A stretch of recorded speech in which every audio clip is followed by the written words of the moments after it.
Ang puno ng nipa o Nypa sa siyentipikong pangalan ay isang uri ng punong nasasakop sa pamilya ng mga palm trees. Ang trangko ang katawan nito ay nakabaon sa ilalim ng putik. Umaabot naman sa taas na 9 na metro. Ang toko ang paluan nito na may pahabang dahon na may nakalantad na mga bulak.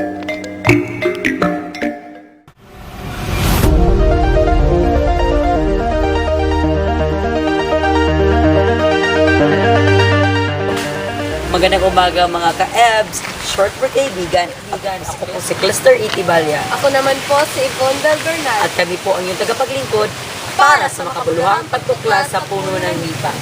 Alam mo ba ka-EBS, ang puno ng nipa ay tumutubo sa mapuputik at matutubig na lugar lamang. Hindi lang yan, tumutubo rin ito sa maramihang bilang. Kung ganun, partner. Speaking of nipa, ano-ano naman ang maaari natin mapapakinabangan dito? Marami ang pwede natin pagkinabangan sa puno ng nipa. Una, ang suka. Pangalawa, laksoy. Pangatlo, ang bubong na mula sa dahon ng nipa. So ano pang hinihintay natin? Tara!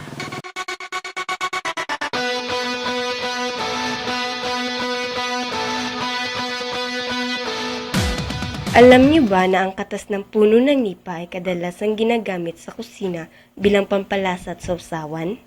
At alam niyo rin ba na ang singaw ng prinosesong suka ay nagiging alak?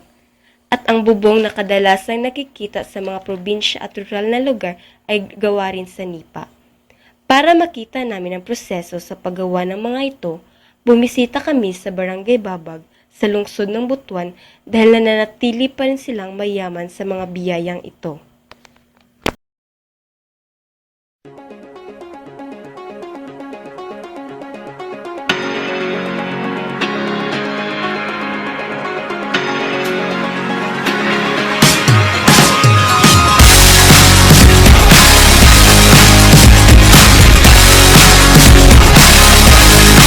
Nagbuntag ko. Ikaw. Nelson Trelio. Kul, mga tanan lang unta ko about sa suka. Kining suka, kul, muna siyang gigamit nga pangkuan sa laksoy. Laksoy. So, unsa ka kalainan sa suka, kul, nga gikan sa nipa, o suka nga gikan sa lubi? Sa lobby, wasap kami makatesting inig buhat ng laksoy.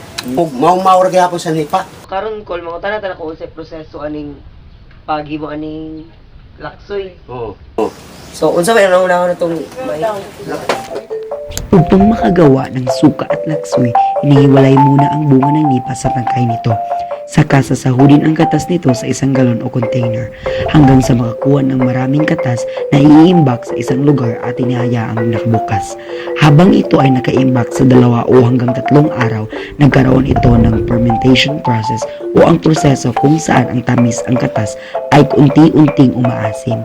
Dinadaan naman ito sa distillation process upang ang singaw ay gagawing inumin na tinatawag na laksoy. Ang mga produktong ito ay tinatawid pa sa iba't ibang bahagi ng bansa, gaya ng Cagayan, Bukidnon at iba pa.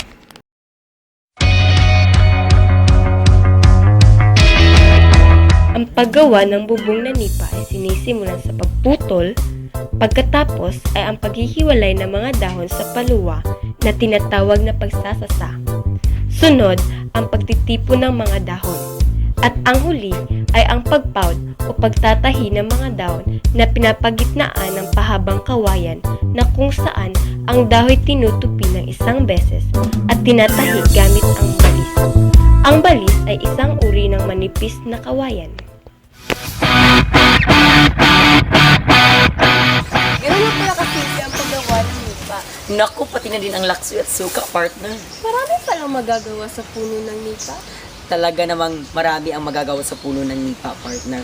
Una, pwede itong maging suka. Pangalawa, laksoy. Tatlo, bubong na galing sa nipa. At ang lahat ng ito ay imposible kung hindi dahil sa puno ng nipa. Oo nga, dapat sa bawat trabaho natin ay meron talagang pagmamahal at dedikasyon.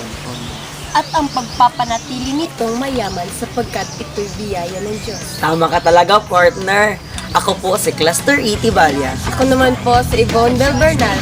Maraming salamat. Paalam.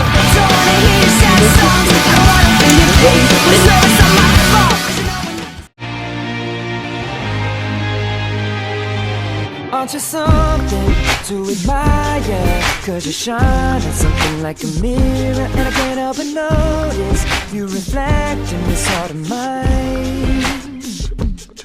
If you ever